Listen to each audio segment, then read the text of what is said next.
Hi ನಮಸ್ತೆ friends. ನಾನಿವತ್ತು ನಿಮ್ಮೊಂದಿಗೆ ಒಂದೊಳ್ಳೆ ವಿಡಿಯೋನ ಶೇರ್ ಮಾಡ್ತಿದ್ದೀನಿ.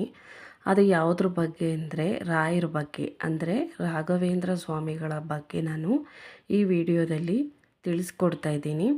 ಈ ಕಲಿಯುಗದಲ್ಲಿ ಪ್ರತಿಯೊಬ್ಬರ ಮನೆಯಲ್ಲೂ ಪೂಜೆ ಮಾಡಲ್ಪಡುವ ಏಕೈಕ ದೇವರು ಅಥವಾ ಗುರುಗಳು ಎಂದು ಹೇಳಿದರೆ ಅದು ಗುರು ರಾಯರು ಅಂತ ಹೇಳ್ಬೋದು. ನೀವು ಈ ಕಾಲದಲ್ಲಿ ಯಾರ ಮನೆಗಾದರೂ ಹೋಗಿ, ಎಲ್ಲಿ ಬೇಕಾದರೂ ಹೋಗಿ ನೋಡಿ, ಪ್ರತಿಯೊಬ್ಬರ ಮನೆಯಲ್ಲೂ ಸಹ ರಾಘವೇಂದ್ರ ಸ್ವಾಮಿಗಳ ಒಂದು ಪುಟ್ಟ ಫೋಟೋ ಅಥವಾ ಒಂದು ಪುಟ್ಟ ವಿಗ್ರಹ ಆಗಲಿ ಸಹ ಇದ್ದೇ ಇರುತ್ತದೆ. ಅಷ್ಟು ರಾಯರ ಭಕ್ತರು ಈ ಭೂಮಿ ಮೇಲೆ ಇದ್ದಾರೆ. ಯಾಕಂದರೆ ರಾಘವೇಂದ್ರ ಸ್ವಾಮಿನ ಕಾಮಧೇನು ಕಲ್ಪವೃಕ್ಷ ಎಂದು ಕರಿತೀವಿ. ಮತ್ತು ಕಲಿಯುಗದಲ್ಲಿ ನಮಗೆ ಪವಾಡ ಮಾಡುವ ದೇವರು ಸಹ ಹೌದು. ರಾಘವೇಂದ್ರ ಸ್ವಾಮಿಗಳ ಎಷ್ಟೋ ಪವಾಡಗಳನ್ನು ನೀವು ಕೇಳಿದ್ದೀರಾ. ಅದರಲ್ಲಿ ಈ ಮಂತ್ರವೂ ಕೂಡ ಹಾಗೆ. ತಮಾಷೆಗೂ ಕೂಡ ಈ ಮಂತ್ರನ ಹೇಳಿದರೆ ನಿಮಗೆ 2 ದಿನದಲ್ಲಿ ನೀವು ರಾಘವೇಂದ್ರ ಸ್ವಾಮಿಗಳು ಕನಸಲ್ಲಿ ಬಂದು ನಿಮಗೆ ಮುಂದಿನ ಜೀವನದ ಬಗ್ಗೆ ಅಥವಾ ನಿಮಗೆ ಮುಂದೆ ಏನಾಗಬೇಕು, ನೀವು ಯಾವುದಾದರೂ ಕೆಲಸಕ್ಕೆ ಹೋಗುವಾಗ ಆ ಕೆಲಸ ಆಗುತ್ತಾ ಆಗಲ್ವಾ ಅಂತ ಆ ಥರದ ಮಾಹಿತಿ ನಿಮಗೆ ಬೇಕು ಎಂದರೆ ದಯವಿಟ್ಟು ಈ ಮಂತ್ರವನ್ನು ಹೇಳಿ. ಈ ಮಂತ್ರನ ಹೇಳೋದ್ರಿಂದ ಸ್ವಯಂ ರಾಘವೇಂದ್ರ ಸ್ವಾಮಿಗಳೇ ಅಥವಾ ರಾಯರೇ ನಿಮ್ಮ ಕನಸಲ್ಲಿ ಬಂದು ಸೂಚನೆನ ಕೊಡ್ತಾರೆ. ಬೇಕಾದರೆ ನಿಮ್ಗೆ ನಂಬಿಕೆ ಇಲ್ಲ ಅಂದರೆ ತಮಾಷೆಗೆ ಬೇಕಾದರೂ 5 ಸಲ ಈ ಮಂತ್ರನ ಜಪಿಸಿ ನೋಡಿ. ಕೆಲವರು ಇದನ್ನು ನಂಬೋದಿಲ್ಲ, ಅವರು ಸಹ ಪರೀಕ್ಷೆ ಮಾಡಿ ನೋಡಬಹುದು. ಏನಂದರೆ ನಿಮಗೆ ಖಂಡಿತ ರಾಯರು ನಿಮ್ಮ ಕನಸಿನಲ್ಲಿ ಬಂದು ಮುಂದಿನ ಜೀವನದ ಬಗ್ಗೆ ಮಾಹಿತಿ ನೀಡ್ತಾರೆ. ತುಂಬ ಜನರಿಗೆ ಏನಾಗುತ್ತದೆ ಅಂದರೆ ಎಷ್ಟೋ ಕಷ್ಟ ಇರುತ್ತೆ ಅವರಲ್ಲಿ, ಆದರೆ ಅವರು ಯಾರ ಹತ್ರ ಹೇಳ್ಕೋಬೇಕು ಅಂತ ಅವರು ಗೊತ್ತಾಗಲ್ಲ. ಆ್ಯಂಡ್ ಹೇಳ್ಕೊಂಡ್ರೆ ಅವ್ರು ನಮ್ಮ ಬಗ್ಗೆ ಏನು ಅನ್ಕೋತಾರೋ, ಮತ್ತು ಇರೋದು ಇಲ್ಲದೇ ಇರೋದೆಲ್ಲ ಸೇರಿಸಿ ಇನ್ನೊಬ್ರಿಗೆ ಹೇಳ್ತಾರೇನೋ, ಇನ್ನೊಬ್ರ ಕಿವಿಗೆ ಬೀಳುತ್ತೇನೋ ಅಂತ ಭಯವಿರುತ್ತೆ ಅವ್ರಿಗೆ. ಹಾಗಾಗಿ ಅವರು ಯಾರ ಹತ್ರನೂ ಅವ್ರ ಕಷ್ಟನ ಹೇಳ್ಕೊಳ್ಳಲ್ಲ. ಅಂಥವ್ರನ್ನು ನಾವು ಇಲ್ಲಿ ನೋಡ್ಬೋದು.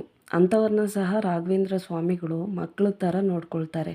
ನಿಮ್ಗೆ ಏನೇ ಕಷ್ಟ ಇರಲಿ, ನೋವಿರಲಿ, ಅದನ್ನು ನೀವು ರಾಘವೇಂದ್ರ ಸ್ವಾಮಿಗಳ ಹತ್ರ ಹೇಳ್ಕೊಂಡ್ರೆ ಅದು ನಿಮಗೆ 2 ದಿನಗಳಲ್ಲೇ ರಾಯರು ನಿಮಗೆ ಅದ್ರ ಬಗ್ಗೆ ಸೂಚನೆಯನ್ನು ಕೊಡ್ತಾರೆ.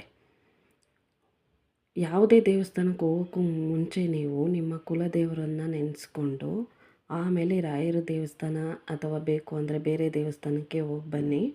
ಈಗ ನಾನು ಯಾವ ಮಂತ್ರ ಹೇಗೆ ಹೇಳಬೇಕೆಂದು ನಾನಿಲ್ಲಿ ಹೇಳ್ಕೊಡ್ತೀನಿ. ಈ ಮಂತ್ರ ಹೇಳೋದಕ್ಕೆ ದೇವಸ್ಥಾನಕ್ಕೆ ಹೋಗುವ ಅಗತ್ಯವಿಲ್ಲ. ಒಂದು ಬುಕ್ಕನ್ನ ತೆಗೆದುಕೊಂಡು ಪ್ರತಿದಿನ ಆ ಬುಕ್ಕಲ್ಲಿ ನೀವು ಈ ಮಂತ್ರನ 108 ಬಾರಿ ಬರಿಬೇಕು. ಈ ಮಂತ್ರನ ಬರಿಬೇಕಾದ್ರೆ ಏಕಾಗ್ರತೆ ಅನ್ನೋದು ಬಹಳ ಮುಖ್ಯವಾದದ್ದು. ನಿಮ್ಮ ಮನಸ್ಸನ್ನ ಎಲ್ಲೆಲ್ಲೋ ಹರಿಬಿಟ್ಟು ಮಂತ್ರನ ಬರಿಬಾರ್ದು. ಇದು ಉಪಯೋಗಕ್ಕೆ ಬರಲ್ಲ. ಹಾಗಾಗಿ ಈ ಮಂತ್ರನ ಬರೆಯುವಾಗ ಶ್ರದ್ಧಾ ಭಕ್ತಿಯಿಂದ ಏಕಾಗ್ರತೆಯಿಂದ ಬರಿಬೇಕು. ಆಮೇಲೆ ನಿಮಗೆ ಗೊತ್ತಾಗುತ್ತೆ ರಾಯರ ಪವಾಡ ಎಂಥದ್ದು ಅಂತ ನೋಡಿ. ಈಗ ನಾನು ಆ ಮಂತ್ರನ ಹೇಳ್ತೀನಿ. ತಪ್ಪಾಗಿ ಹೇಳ್ಬೇಡಿ, ಹಾಗೆ ಬರಿಬಾರ್ದು. ಬೇಕು ಅಂದರೆ ನಾನು ಸೈಡಲ್ಲಿ ಆ ಮಂತ್ರನ ಹಾಕ್ತೀನಿ. ಎಲ್ಲರೂ ಅದನ್ನು ನೋಡಿಕೊಂಡು ಬರೀರಿ ಅಥವಾ ಹೇಳ್ಕೊಳ್ಳಿ. ಅದು ಯಾವ ಮಂತ್ರ ಅಂದರೆ ಓಂ ವೆಂಕಟನಾಥಾಯ ವಿದ್ಮಹೇ ಸಚ್ಚಿದಾನಂದಾಯ ಧೀಮಹಿ ತನ್ನೋ ರಾಘವೇಂದ್ರ ಪ್ರಚೋದಯಾತ್. ಇನ್ನೊಂದು ಸರಿ ಹೇಳ್ತೀನಿ ನೋಡಿ. ಓಂ ವೆಂಕಟನಾಥಾಯ ವಿದ್ಮಹೇ ಸಚ್ಚಿದಾನಂದಾಯ ಧೀಮಹಿ ತನ್ನೋ ರಾಘವೇಂದ್ರ ಪ್ರಚೋದಯಾತ್ ಅಂತ ಈ ಮಂತ್ರನ ನೀವು 108 ಬಾರಿ ಒಂದು ಪುಸ್ತಕದಲ್ಲಿ ಬರೀಬೇಕು. ಆ ರಾಯರು ಎಲ್ಲರಿಗೂ ಒಳ್ಳೇದು ಮಾಡಲಿ. ಫ್ರೆಂಡ್ಸ್, ಈ ವಿಡಿಯೋ ನಿಮ್ಗೆ ಇಷ್ಟ ಆಗಿದ್ದರೆ ಲೈಕ್ ಮಾಡಿ, ಕಮೆಂಟ್ ಮಾಡಿ, ಶೇರ್ ಮಾಡಿ. ಹಾಗೆ ಯಾರೆಲ್ಲ ನನ್ನ ಚಾನಲ್ನ ಸಬ್ಸ್ಕ್ರೈಬ್ ಮಾಡ್ಕೊಂಡಿಲ್ಲ ದಯವಿಟ್ಟು ಎಲ್ಲ ಸಬ್ಸ್ಕ್ರೈಬ್ ಮಾಡ್ಕೊಳ್ಳಿ. ನೀವು ಸಬ್ಸ್ಕ್ರೈಬ್ ಮಾಡಿಕೊಂಡ್ರೆ ನನಗೆ ಒಂದು ಸಪೋರ್ಟ್ ಸಿಕ್ಕಿದಂತಾಗುತ್ತದೆ. ಇದೇ ಥರ ನಾನು ಇನ್ನೂ ಒಳ್ಳೊಳ್ಳೆ ವಿಡಿಯೋಗಳನ್ನ ಶೇರ್ ಮಾಡ್ತೀನಿ. ಧನ್ಯವಾದಗಳು ಫ್ರೆಂಡ್ಸ್.